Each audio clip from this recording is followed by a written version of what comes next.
What up, Lake Daddies? Welcome back to the stream. Your boy's back with another episode of Horizon Forbidden West. As always, guys, don't forget to like and subscribe. If I get notified of your subscription, I'll shout you in the next video. Please ring that bell, let you know when I'm dropping next. Alright, guys, so I didn't drop a video yesterday, I didn't stream yesterday because I went to a Cannibal Corpse concert, got this shirt there last night. I wanted to stream after the concert, but unfortunately, I didn't get home until fucking midnight, and I pretty much passed out immediately after getting home, so no stream yesterday, no video today. Let's jump right into it, babies. Lick daddies. Literally, Aloy's like, okay, I'll jump. Boop. What is this? Just a few favorites from my collection. Rescued and stored here just before I went off-world. Take a look, if you like. I'm curious to hear your impressions. My friend is dead. Beta and Gaia are gone, and you want me to look at old paintings? Don't be so quick to dismiss the comfort we can find in art, or the insight we might gain. Okay. My favorite pairing on the left is Woman Reading a Letter by Vermeer, a true master. And on the right is a forgery, Woman Reading Music, which fooled experts into believing it was a priceless original. Early in my career, I became fascinated with such deceptions. Eventually, I developed scanning software that could detect fakes with unparalleled accuracy. Is that how you made enough money to buy your way onto the Odyssey? Oh no. I made my real fortune later. So this is Carrie Ann Moss. The fucking music, dude. Carrie Ann Moss from The Matrix. Selene and Endymion. She's the goddess of the moon, Titties. whereas he's a simple shepherd. Beside her is the god of love, Cupid. So she's sneaking up on him? More like visiting him in secret. The torch that Cupid bears represents Selene's undying infatuation with him. Though the two must remain apart, her love will forever burn. Nice. Let's do something crazy. Let's change her outfit to be Sobex for whatever cutscene's up next. Remember Maya, a man in mourning, Mourning what? his home. The ancient city of Jerusalem. He foresaw its impending doom, but could do nothing to prevent it. So instead, he saved its treasures from destruction, just as I saved these works. You could say we're kindred spirits. Would you say that, Aloy?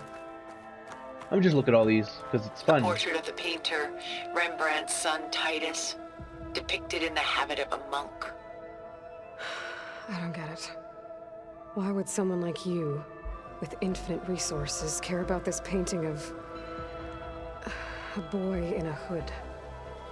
It's not the image itself, but the feeling it conveys. The face is bright and defined, but his eyes are downcast, heavy with misfortune. And the background seems to swallow all light. The painting is infused with a sense of loss. I guess I understand how the painter feels. Did I miss this one? No. Ooh, big boy. This is a big one. Rembrandt's The Night Watch, by far the most famous painting my homeland ever produced. It was commissioned to honor a militia made up of influential citizens. I guess you must have been an influential citizen. In my day. But not as influential as you've been in this new world. Cute. The Gust, by Willem van de Velde, the most famous of his many maritime paintings. A ship crossing into the unknown. I guess you're familiar with that. Indeed, which is why I appreciate this composition in particular. Though waves and wind threaten to destroy the ship, it perseveres, clinging to the light even as darkness closes in all around it. I love the detail. You could tell those paintings are old as hell, dude. Is that it? You can't really look at... Oh, I guess you can. A lot of weight on his shoulders. I know a feeling. Stunning, isn't it? Paintings were the only masterpieces of my people's golden age. This is Von Vianen's leaded ewer, molded from a single sheet of silver. What was it for? How like Elizabeth you are. Function over form. Its practical purpose was less important than its meaning. Von Vianen created it in honor of his late brother, who himself was a famous silversmith. A memorial. Yes. Such beauty from sorrow. She's pulling out her own hair. Out of madness, out of grief. It's hard to watch her suffer. I guess that's the last one. Done so soon? I've got more important things to worry about. We both do. There is much we are trying to save.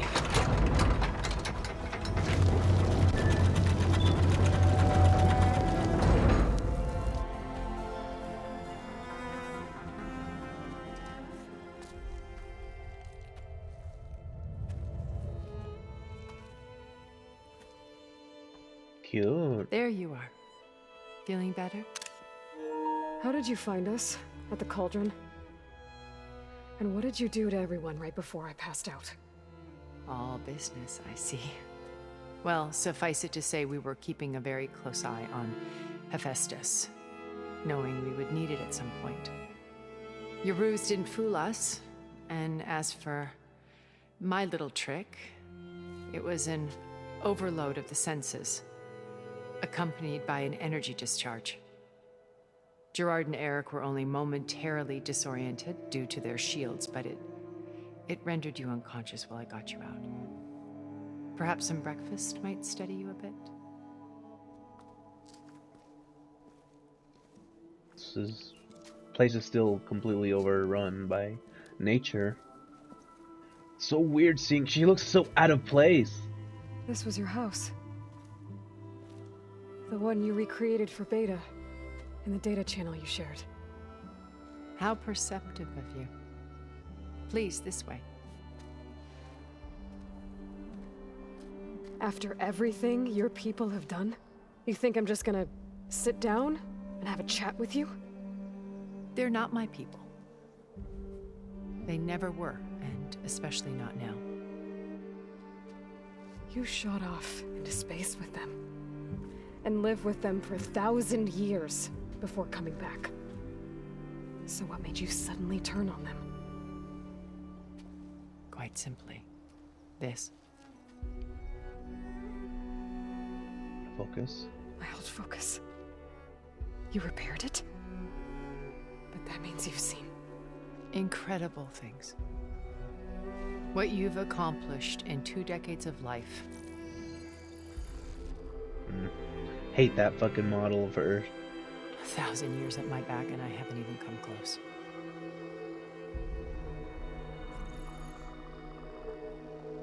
I'm sorry if I invaded your privacy, but I had to. In order to understand. To be enlightened.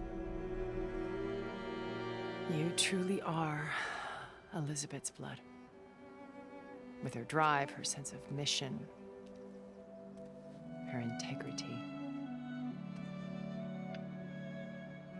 Watching all this shamed me for the company that I've kept. Having seen it, all I want is to help you.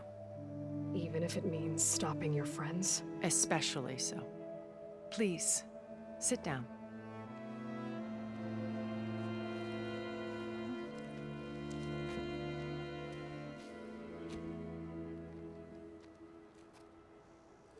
There. Nice. That's better. There wasn't Now, anything we in there. must recover Beta and Gaia at all costs. By now, you must know that Gerard intends to use Gaia to reboot the Earth's biosphere. Remaking this world to specifications that would only suit us immortals. This process will kill every living thing on the planet. He calls it a clean install. Not if I stop him first. Not if we do. And once he and the others are gone, we can work together to fulfill Elizabeth's dream. I'm sure Beta told you that there's a build of the Apollo database on board our ship. A complete collection of human knowledge. With that and Gaia, we could do everything Elizabeth wanted.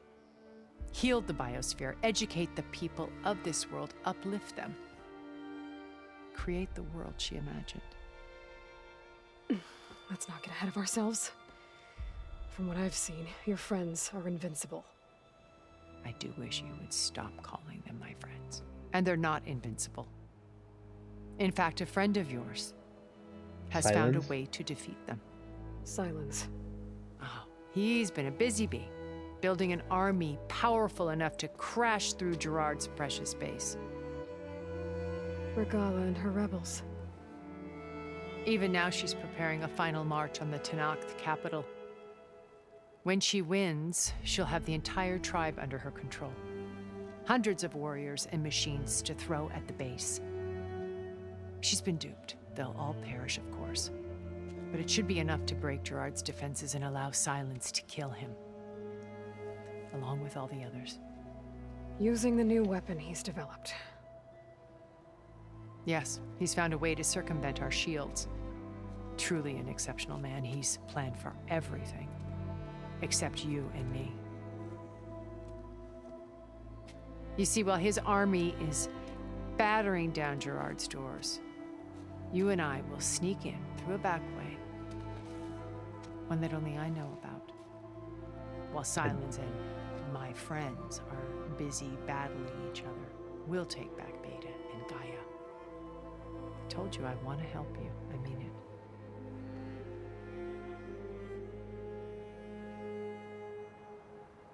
Okay. My old focus. How did you find it, let alone repair it? When we encountered you at the Hades Proving Lab, Gerard saw you as a redundancy. I knew better. You were a revelation. After your dramatic escape, bravo, by the way. Gerard and Eric assumed you were dead and gave up the hunt. I wasn't so sure. When the others were busy, I returned to the lab and searched for any trace of you. That's when I found this little treasure. Not easy to repair, but certainly worth the effort. As I watched your life unfold, you were like a splash of color on a worn canvas. What Liz was, and more. Did you show it to the others? Of course not. It was your actions that inspired me to defy them. It's worth noting that if I hadn't found it and watched its contents, I wouldn't have known to save you at the cauldron. You'd be dead, So I should be grateful. if you like.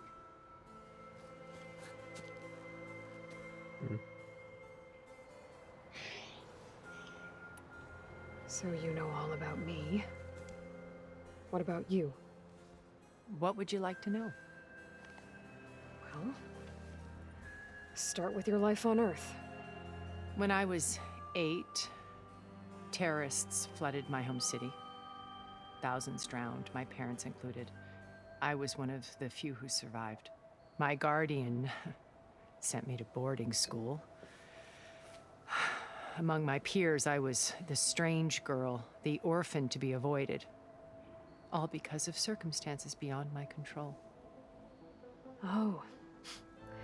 So we're a lot alike, huh? Aren't we? You were an outcast. But you didn't let that stop you from getting what you needed. Neither did I. I climbed my way out of desolation and used my wits to build a fortune.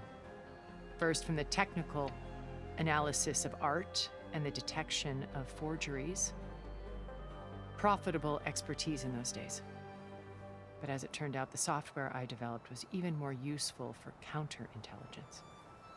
From there, it was only a short step to gathering extremely valuable intelligence on my own. You were a spy? More like a service one could turn to for information. I had to remain anonymous, of course, to protect my privacy. But despite that anonymity, Far Zenith inevitably sought me out. What happened when Far Zenith approached you? They painted an irresistible vision of humanity's future. One where we need not fear illness or death, where we explored the furthest reaches of the stars and thrived. It was only later that I realized that they only intended to bequeath this future to the rich and powerful. By the time I finally figured it out, the walls were closing in, Pharaoh's machines were devouring the Earth. So I accepted Far Zenith's invitation to a berth on the Odyssey. I wanted Liz to come, but she had nobler plans, as you well know.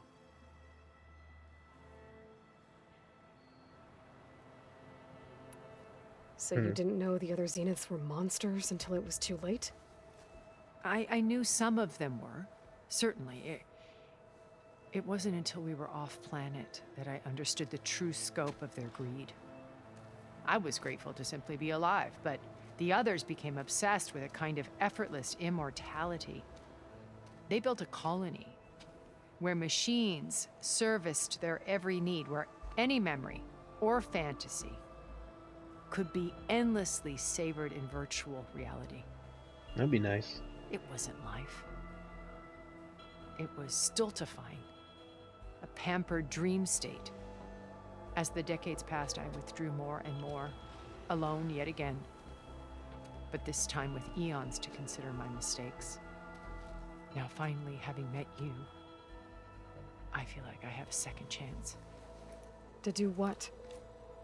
Help you, of course. To fulfill Liz's dream, which isn't so different from Far Zenith's original vision. A better future for humanity.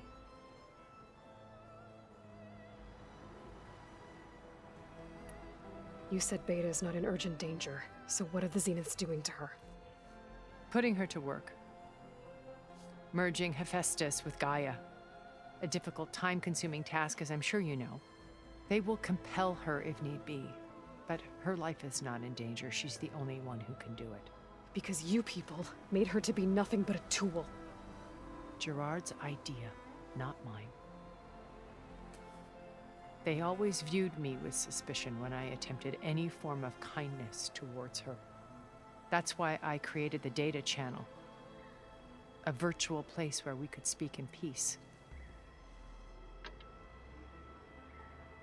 So this channel you shared with Beta, none of the other Zeniths ever found out about it.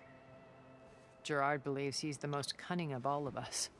Even after 1,000 years, he still can't imagine that I would outwit him. The channel allowed me to interact with Beta away from their mistrustful eyes.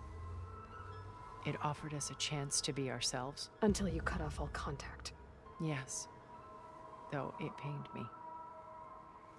I was worried that our meetings would do her more harm than good. She felt like you tossed her aside. I was afraid the others would find out and punish her.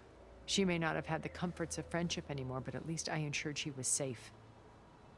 I know it seems harsh, but you must believe that her well-being has always been paramount to me. Why did you make the data channel look like this place? I built this house as a shelter to weather any storm. A safe place. Not just for me, but for the art stored below. Cultural artifacts of incalculable value. Truly some of the greatest achievements of human civilization. And you wanted Beta to see them? Yes. Her upbringing was so cold and technical. I thought if she could experience Vermeer and Rembrandt, it would bring something else into her life. A heritage every bit as valuable as the scientific and technical data being drummed into her. I'm sorry I had to cut off contact, but I'll never regret sharing this house with her. She needed its shelter even more than I did. Beta told me your colony was destroyed. That you came back to Earth because you had nowhere else to go. It's true. After we reached our destination, a planet in the Sirius star system, we spent decades building a new home. The physical constraints of Earth, the boundaries of mortality, gone. To think of what we could have done with it. It might have been a utopia. Instead, we stagnated, absorbed in effortless comforts and virtual realities. It took a cataclysm to finally yank us out of our stupor. What happened? A massive geological event. We knew of instabilities in the planet core, but we underestimated them. By the time the collapse was upon us, it was too late to stop it. Only a few of us made it to the ship in time. We set course for Earth, the only safe harbor left to us. Which you decided to make unsafe for anyone else. Not me. Gerard. He believes it's better to wipe the canvas clean than work around the smudges. No more primitive tribes, no more combat machines, only a blank slate to do with as he pleases. But we will stop him. All we have to do is get into that base. What exactly is your plan to sneak into the Zenith base? We will make use of a lesson I learned from an early age. Always know your exits. In this case, a place where Gerard's new construction meets the ancient foundation. God, that's really bright. A passage that only I can access. When Silence flings his army at the base, we will enter through this back door, bypassing most of the fighting. The distraction will provide us with a window in which to rescue Beta and Gaia.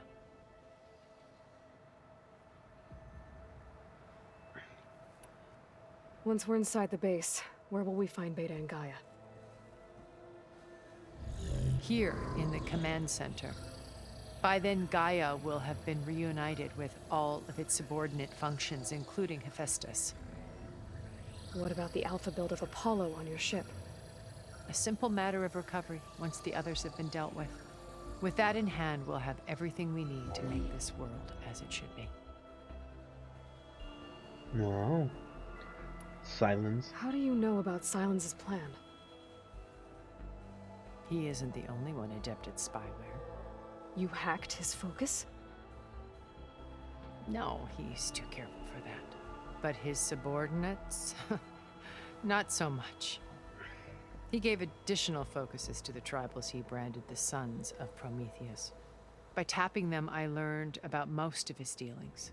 The distribution of override technology, the arming of Tanakh rebels, and the secret pact with Regalla to attack Gerard's base.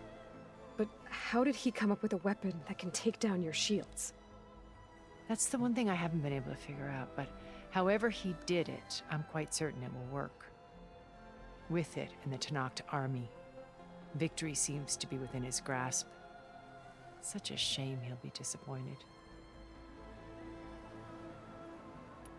Regalla's only interested in killing Hekarro and waging war on the Karja. What does she have to gain by attacking Zenith? It's the price she must pay for her war. Without the ability to override machines, her little rebellion would have languished in the desert. So she trades with the Sons of Prometheus. Machines to help her overthrow Hekarro. In exchange for an assault on the base. Pride has deluded her into thinking she can actually survive such a battle. And all without ever knowing who the Sons of Prometheus really answer to. Yet for all of Silence's brilliance, still he underestimates you. That blind spot is what will allow us to take Beta and Gaia right out from under him. While hundreds of Tanakh are cut down outside. Yeah, we don't want that. So you knew Elizabeth. What was she like? Liz was Everything she was, I see in you. And more. Your ingenuity, your determination, your moral compass. You've managed to distill her greatest qualities and make them your own. I'm not asking about me. Tell me about Elizabeth. What was she really like? The honest answer is that I don't actually know. For all the time that I spent with her, she always kept a part of herself locked away. It was like that from the moment we met. So when you met Elizabeth, she was what? Distant? Aloof? Not aloof. Not exactly. It was a summit in Paris about machine learning, a touchy subject in those days, because regulatory authorities were just starting to clamp down on AIs. Liz gave the keynote address. She had already achieved great renown for her work in automated environmental reclamation. But in her address, she was just starting to imagine the next step, an AI-driven system that wouldn't just act on its programming, but actually take responsibility for its sphere of influence. To care about life. Not just follow orders. Revolutionary stuff. I was fascinated. And I wanted to meet her for a long time. I watched her after her talk. She had spoken with such moral authority, such empathy. But after that, she retreated. I could tell she felt uncomfortable with all of her admirers. It was as if giving the talk had cost her something. I didn't want to be a pest, so I planned my approach carefully. So how did you finally approach Elizabeth after her talk? Elizabeth. I picked the right moment. The morning of the next day, right as she came back to the conference, she had just had her coffee. She was fresh, rested. It was like she had braced herself for the onslaught of colleagues. I asked if I could walk with her, then put forth a question about her talk that I thought was intelligent. Her answer made me realize it wasn't, but she was very welcoming. Almost as if we were previously acquainted. It was only halfway through the conversation that I realized she knew exactly who I was. It was quite a shock to me. My business was trafficking in secrets, and I took great pains to protect my anonymity. So that was Liz, perpetually one step ahead. I came to view our meeting as a metaphor for our friendship. She always seemed to know me far better than I knew her. I guess I know the feeling.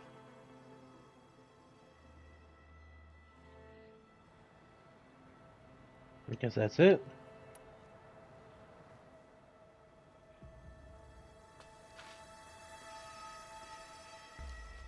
First Varl. Now Hekarro and the Tenakth. Your plan would wipe out an entire tribe. There has to be another way. We are in an admittedly desperate situation, but I assure you there isn't. Remember Zero Dawn. Elizabeth's sacrifice. Sometimes many have to die for a new world to grow. If it looks impossible, look deeper. Wait. The data channel. It still exists, doesn't it? I need you to open it. Let me talk to Beta. Impossible. We might be detected. It's worth the risk. There is another way, one where the Tenakth survive. But we won't. If the others... If you want to help, open it.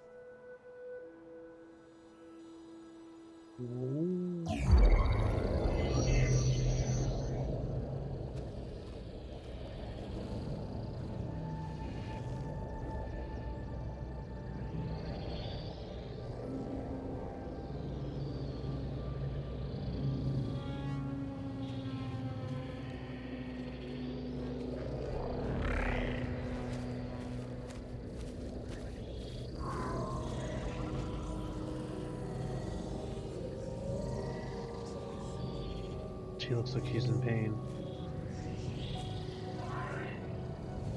What are they doing to her? Virtual reality dissociation. The manual merge of Hephaestus will take hours upon hours of tedious micromanagement. If she resists the work, they run simulations to induce feelings of isolation and despair. Beta, can you hear me? You're alive. They're watching me. I can't hold up this extra projection for long. You should have killed me. No. No, look at me. I'm coming for you. I promise. Okay? I just need you to hold out a little while longer and work on the merge.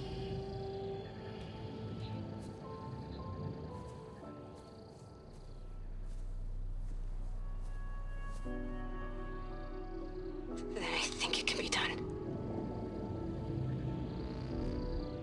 I'll contact again when it's time. Can you hold on? As long as I know you're coming for me, I can endure anything.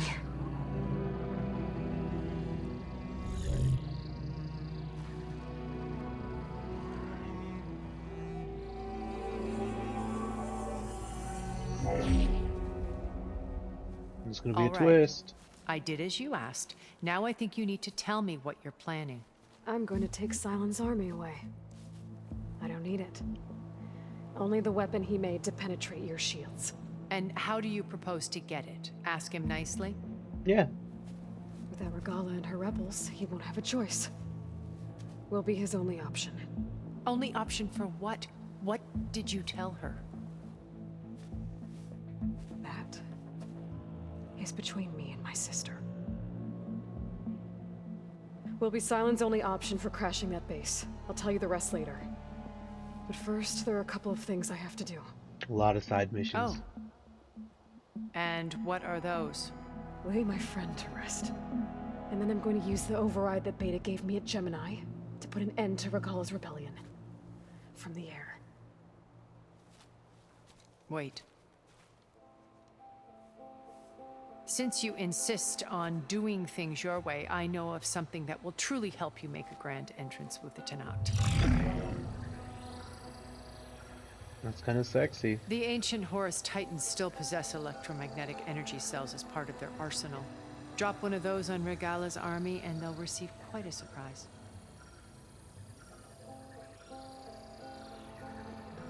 So go, do what you must. I'll come to your base if you manage to bring Sylens to the table. Not if. When. Okay. Whatever. Is that it? That's it. Erend, are you there? Aloy! Aloy, is that really you? Yeah, it's me. Where's everyone else? We're all... we're back at base. What happened? It might be easier to explain in person. I'll try to join you there when I can. Okay. We'll wait here for you. It's good to hear your voice, Aloy.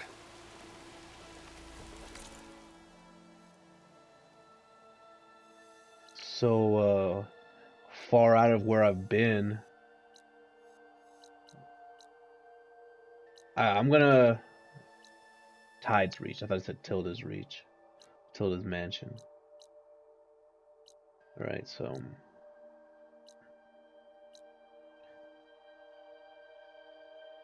Alright, guys. That's gonna be it for today. No action today, just a bunch of exposition. As always, guys, don't forget to like and subscribe. If I get notified of your subscription, I'll shout you out in the next video. Please ring that bell, let you know when I'm dropping next.